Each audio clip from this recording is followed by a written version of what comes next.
Hello CBSE class 10 students, welcome back to our channel science meter 10th। तो कैसे हैं आप सभी। देखिए, कार्बन एंड इट्स कंपाउंड्स वाला ये जो चैप्टर है ना, ये कोई इतना बड़ा चैप्टर नहीं है। आप सभी के लिए एक सिंगल पेज में मैंने ये पूरा चैप्टर आपके लिए कवर करवा दिए and these are your short notes. और ये शॉर्ट नोट्स आप यूज करेंगे एग्जाम से एक दिन पहले, ताकि आपके चैप्टर के सारे कॉन्सेप्ट्स अच्छी तरीके से रिवाइज हो जाएं। तो चलिए देखते हैं। आप एक शीट ले लीजिए, A4 साइज शीट, साथ में अगर आपको कलर्ड पेन्स लेने तो वो ले लीजिए, वरना मैंने तो यहां पे ब्लू पेन से बनाया। आप directly same to same copy करते चलिए, साथ ही मैं आपको एक्सप्लेन करते चलूंगा मैंने क्या लिखा है। समझ में आ गई। लेकिन स्टार्ट करने से पहले I request you to please like, share and subscribe to this channel for more short notes and more important videos for class 10 CBSE boards. And next chapter आपको कौन सा चाहिए शॉर्ट नोट्स का, वो भी कमेंट सेक्शन में लिख के जरूर बताना। तो चलिए शुरू करते हैं कार्बन कंपाउंड से। तो सबसे पहले तो हमें ये जानना जरूरी है बनते कैसे हैं। शेयरिंग ऑफ इलेक्ट्रॉन्स होती है। शेयरिंग क्यों होती है, ट्रांसफर क्यों नहीं होता। हमने आयनिक कंपाउंड्स पढ़े हैं, तो आयनिक कंपाउंड्स में तो क्या होता है, ट्रांसफर होता है। लेकिन यहां पे शेयरिंग इसलिए होती है क्योंकि कार्बन का जो एटम होता है वो ना ही लूज कर सकता है 4 इलेक्ट्रॉन्स। आपको पता है ना, कार्बन के वैलेंस शेल में 4 इलेक्ट्रॉन्स होते हैं, इसलिए कार्बन को टेट्रावैलेंट भी कहते हैं, क्योंकि इसकी वैलेंसी 4 होती है उस कारण। अब ना ही ये लूज कर सकता है और C4+ कैटायन नहीं बना सकता। ऑब्वियसली जब लूज करेगा तो C4+ कैटायन बनाता अगर लूज करता, लेकिन नहीं लूज कर पाता because a considerable amount of energy is required to lose electrons, जो कि उसके पास नहीं होती। ना ही वो गेन कर पाता है 4 electrons to form C4- anion, क्योंकि it's difficult for the nucleus to hold on to more number of electrons. Okay, so it's difficulty हो जाती है न्यूक्लियस के लिए। ठीक है, साथ ही में पता होना चाहिए ये 3 चीजें। H2 में सिंगल बॉन्ड होता है, O2 में डबल बॉन्ड होता है एंड N2 में ट्रिपल बॉन्ड होता है। आई होप सो ये आपको बनाना भी आता है। Electron dot structure, electron dot structure में हम हमेशा वैलेंस इलेक्ट्रॉन्स को शो करते हैं। एंड जब शेयरिंग होती है तो पेयर वाइज शेयरिंग होती है। अगर एक सिंगल पेयर शेयर हो रहा है तो सिंगल बॉन्ड बनेगा, अगर डबल पेयर शेयर हो रहा है तो डबल, अगर 3 पेयर्स ऑफ इलेक्ट्रॉन्स शेयर हो रहे हैं, 3 पेयर का मतलब 1 2 3 4 5 6, टोटल 6 इलेक्ट्रॉन्स हैं इसके शेयरिंग में। ठीक है, तो यानी 3 pairs of electrons are being share. ठीक है, अब ये शेयरिंग क्यों होती है, नोबल गैस कॉन्फ़िगरेशन अचीव करने के लिए, यानी टोटल ऑक्टेट कंप्लीट करने के लिए टोटल 8 इलेक्ट्रॉन्स होने चाहिए दोनों के। जितने ये दोनों एटम्स हैं इन दोनों के वैलेंस शेल में टोटल 8 इलेक्ट्रॉन्स होने चाहिए, दैट इज कॉल्ड ऑक्टेट। ठीक है, अब नेक्स्ट इंपॉर्टेंट चीज है कि ये जो कार्बन कंपाउंड्स होते हैं जिन्हें हम हाइड्रोकार्बन्स भी कहते हैं, दे हैव लो मेल्टिंग और बॉइलिंग पॉइंट। क्यों? क्योंकि इनमें इंटर, ध्यान से, इंट्रा नहीं है, इंटर है। इंटर मॉलिक्यूलर फोर्सेस वीक होती है, जिसकी वजह से easily molecules they get tend to break apart very easily. Okay, and melting boiling point तो इंटर पे डिपेंड करता है कि मॉलिक्यूल्स के बीच में कितनी, मॉलिक्यूल के अंदर नहीं, दो या दो से आपस में मॉलिक्यूल्स के बीच में कैसी अट्रैक्शन है। साथ ही ये पुअर कंडक्टर्स ऑफ इलेक्ट्रिसिटी होते हैं। क्यों? क्योंकि कोई आयंस नहीं बन रहे हैं ना।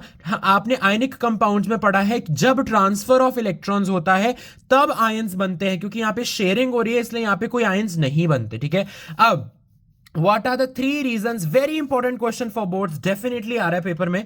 ये कौन से 3 रीजंस होते हैं जिसकी वजह से कार्बन इतने ज्यादा मैक्सिमम नंबर ऑफ कंपाउंड्स बनाते हैं? Number 1 is catenation. Catenation is a self linking property of an atom. Apart from carbon, silicon भी काफी हद तक 7 to 8 एटम्स की लेंथ तक खुद से खुद को जोड़कर लंबी लंबी चेन्स बना सकता है, लेकिन कार्बन तो बहुत ज्यादा लंबी भी बना सकता है। Okay, next is tetravalency. Tetravalency मैंने अभी आपको बताया, कार्बन के वैलेंस शेल में 4 इलेक्ट्रॉन्स होते हैं, उसकी वजह से उसकी वैलेंसी होती है 4। उसकी वजह से वो 4 और अदर एटम्स के साथ, कोई भी हो सकता है, वो हाइड्रोजन हो सकते हैं, कुछ मोनोवेलेंट मतलब एक होती है जिनकी वैलेंसी, उन एटम्स के साथ वो बॉन्ड कर सकते हैं। ठीक है, और थर्ड रीजन है स्मॉल साइज। स्मॉल साइज मतलब स्ट्रॉन्ग बॉन्ड्स आर फॉर्म्ड। ठीक है, जब स्मॉल साइज होता है ना तो टाइटली होल्ड करता है न्यूक्लियस जो शेयर्ड इलेक्ट्रॉन्स होते हैं, इसलिए स्ट्रॉन्ग बॉन्ड बनते हैं जब टाइटली होल्ड होता है। ठीक है, अब हम आते हैं सैचुरेटेड वर्सेस अनसैचुरेटेड हाइड्रोकार्बन्स में। हाइड्रोकार्बन्स मतलब वो कंपाउंड्स जो कार्बन के हैं और हाइड्रोजन, सिर्फ कार्बन और हाइड्रोजन कंटेन कर रहे हैं।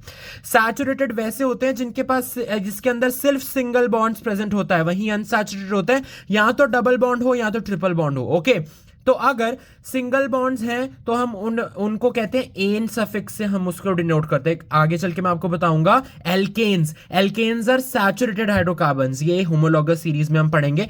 अगर डबल बॉन्ड होता है तो वो ईन के साथ एंड करता है। ठीक है जी, ये एल्कीन्स के अंडर आता है। अगर ट्रिपल बॉन्ड है एक अनसैचुरेटेड हाइड्रोकार्बन में तो ऑब्वियसली अनसैचुरेटेड इसलिए क्योंकि उसके अंदर डबल या ट्रिपल। अगर ट्रिपल है तो आइन से यानी एल्काइन सीरीज का होगा वो, अगर डबल है तो एल्कीन सीरीज का होगा। Okay, saturated hydrocarbons are not very reactive लेकिन अनसैचुरेटेड आर हाईली रिएक्टिव। और saturated hydrocarbons give a clean blue flame upon combustion, जब उन्हें जलाया जाता है क्लीन ब्लू फ्लेम आती है। यहाँ पे एक येलो सूटी फ्लेम आती है अनसैचुरेटेड हाइड्रोकार्बन्स को जलाया जाता है। लेकिन आपको यह भी याद रखना चाहिए कि जो सैचुरेटेड हाइड्रोकार्बन होते हैं अगर इनकी इनकम्प्लीट कंबशन हो तब भी आपको येलो सूटी फ्लेम मिलेगी। इसीलिए कहते हैं कि जो आपके बर्निंग के जो आपकी इनलेट्स होते हैं आपके बर्नर के, उनको आपको टाइम टू टाइम क्लीन करते रहना चाहिए ताकि कंप्लीट कंबशन हो और हमें क्लीन ब्लू फ्लेम मिले। चलिए अब एक इंपॉर्टेंट चीज, अगर एक कार्बन एटम है तो मेथ आप यूज करेंगे as a prefix. Eth is for 2 atoms, prop is for 3 atoms, but is for 4 atoms of carbon, pent is for 5 atoms of carbon and hex is for 6 atoms of carbon। क्या बात समझ में आई? अब हम आते हैं isomers पे। Isomers ऐसे कंपाउंड्स होते हैं जो सेम फॉर्मूला है जिनका, लेकिन स्ट्रक्चर अलग अलग होता है, ठीक है। फॉर एग्जांपल आपके पास कोई एक कंपाउंड, आप उसको दूसरी रिप्रेजेंटेशन में अगर रिप्रेजेंट कर रहे हो लेकिन फॉर्मूला सेम रह रहा है लेकिन आप स्ट्रक्चर अलग अलग बना पा रहे हो उसी सेम कंपाउंड के, तो ऐसे अलग अलग स्ट्रक्चर्स को एक साथ कहते हैं isomers of one particular compound, कि उसके अलग अलग फॉर्म्स हैं इन एस्पेक्ट्स ऑफ स्ट्रक्चर, उसके अलग अलग स्ट्रक्चर है लेकिन है कंपाउंड वही नहीं, वो कंपाउंड का फॉर्मूला वही है।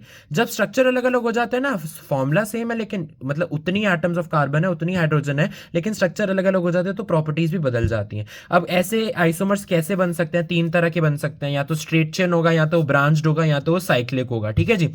जैसे कि आप यहाँ पे ब्यूटेन को देख लो, ब्यूटेन की अगर फॉर्मूला वही है, अब इसमें स्ट्रेट चेन और ब्रांच्ड में देखो ब्यूटेन का, this is 2 methyl propane, okay 2 methyl propane, because आपने ये रूल्स है बट इतनी हाई फाई आपकी आईयूपैक नहीं आएगा पेपर में, you just simply remember what I will tell you later on.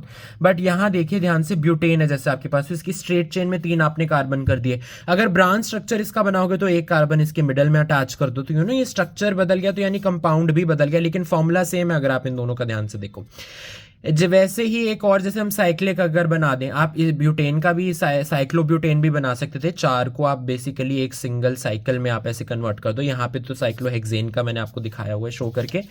अब हम आते हैं अनसैचुरेटेड साइक्लिक, ये आपको पता होना चाहिए, एमसीक्यू में आ सकता है। नेम 1 अनसैचुरेटेड साइक्लिक, यानी साइक्लिक स्ट्रक्चर हो और वो अनसैचुरेटेड हाइड्रोकार्बन हो। उसका एग्जांपल है बेंजीन। बेंजीन का फॉर्मूला मैंने यहाँ पे आपके लिए लिखा हुआ है C6H6, और आपने ऑल्टरनेट सिंगल डबल बॉन्ड्स यहाँ पे चलाने हैं रिंग की फॉर्म में। आई होप सो आप साथ साथ नोट्स बना रहे हो, बिकॉज तभी आपका फायदा होगा। अगर आप नोट्स नहीं बनाएंगे तो this video is not at all helpful for you, okay.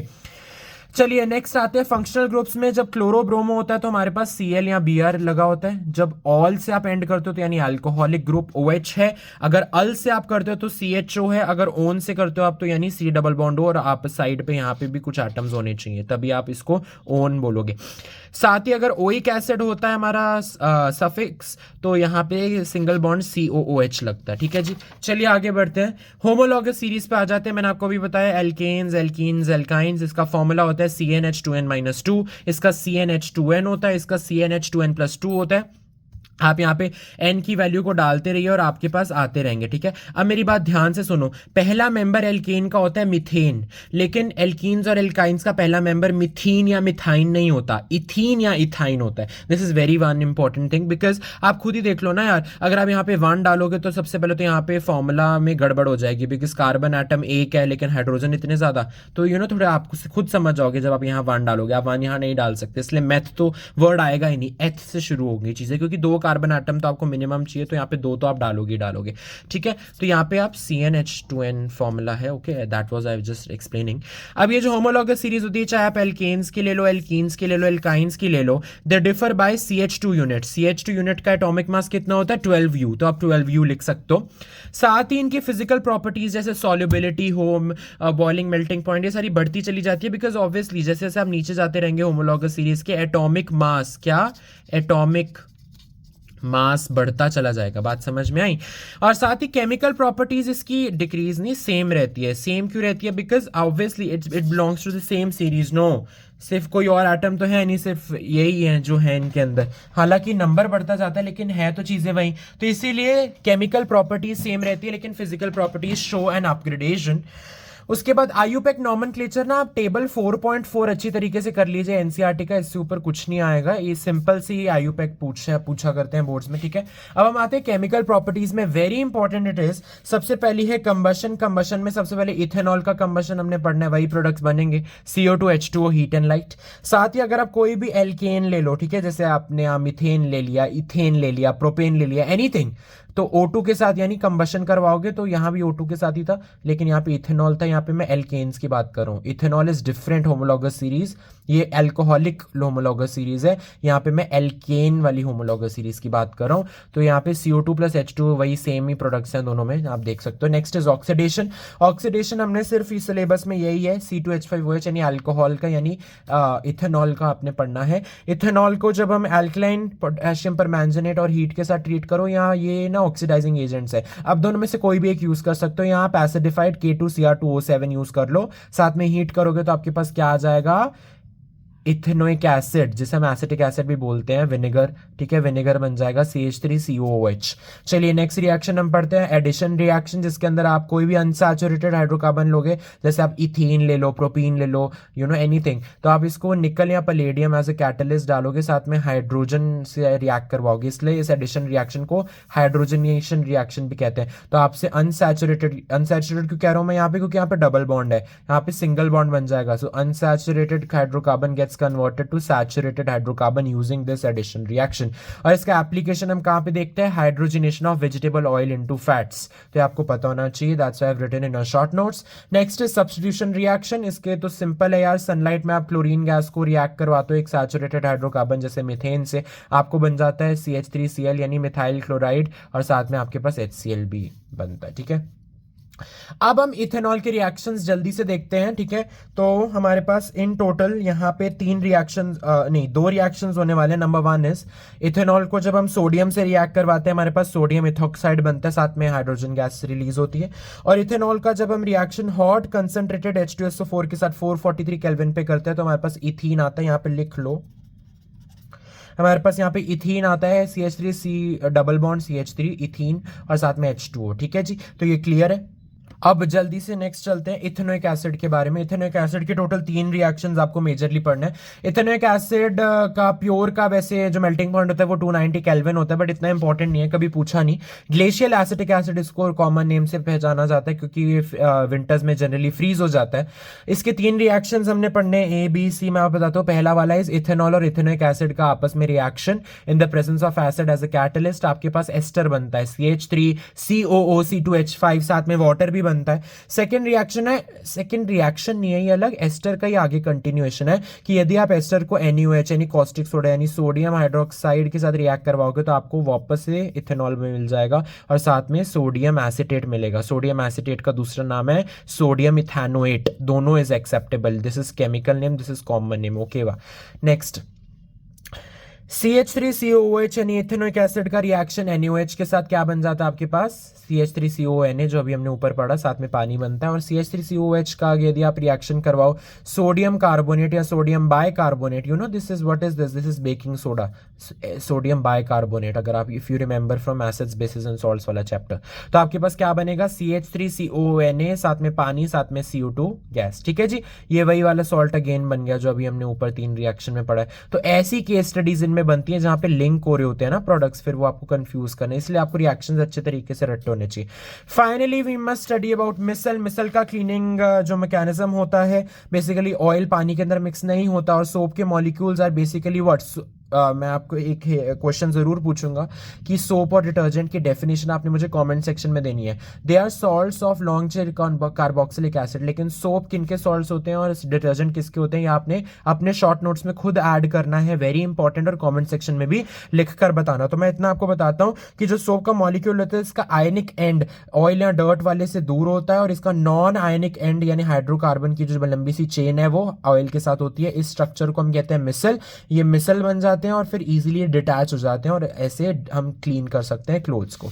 और सेकंड इंपॉर्टेंट चीज़ जो आपको यहाँ पे याद रखनी है वो ये है कि यदि आप 2 टेस्ट ट्यूब्स ले लो, ठीक है, दोनों में आप हार्ड वाटर डाल रहे हो। हार्ड वाटर का मतलब क्या है, हार्ड वाटर के अंदर कैल्शियम एंड मैग्नीशियम सॉल्ट्स होते हैं, ठीक है जी। आपने एक के अंदर सोप डाला, एक के अंदर आपने डिटर्जेंट डाला, तो जिसके अंदर आप डिटर्जेंट डाल रहे हो ना तो फोम बनती है। फोम क्यों बनती है? Because detergents are effective in hard water, लेकिन soap is not effective in hard water because soap के जो मॉलिक्यूल्स है वो हार्ड वाटर जिनके अंदर कैल्शियम मैग्नीशियम सॉल्ट्स है उनके साथ रिएक्ट करके एक curdy white solid precipitate, insoluble precipitate बना देते हैं जिसको हम स्कम कहते हैं। तो डेफिनेटली यहाँ पे आपको थोड़ा सा वाइट वाइट कलर का दिखेगा, ठीक है। तो ये आपके कंसेप्ट बहुत इंपॉर्टेंट है। अब आपने मुझे कमेंट सेक्शन में सिर्फ एक चीज बतानी है कि ये जो सोप है और डिटर्जेंट है these are basically salts, which salts of long chain carboxylic acid। देखते हैं कौन पहले आंसर करते हैं। I will pin up that answer. All the very best dear students, I hope so आपने पूरा चैप्टर अच्छे तरीके से नोट डाउन कर लिया होगा as form of your short notes. ये शॉर्ट नोट्स आपको बहुत ज्यादा हेल्प करेंगे as a final day revision. So all the very best. Next chapter कौन सा चाहिए कॉमेंट सेक्शन में लिख के जरूर बताना। वीडियो को लाइक शेयर करना एंड सब्सक्राइब नहीं किया तो किसकी वेट करो, जल्दी से कर दो। Bye, all the best.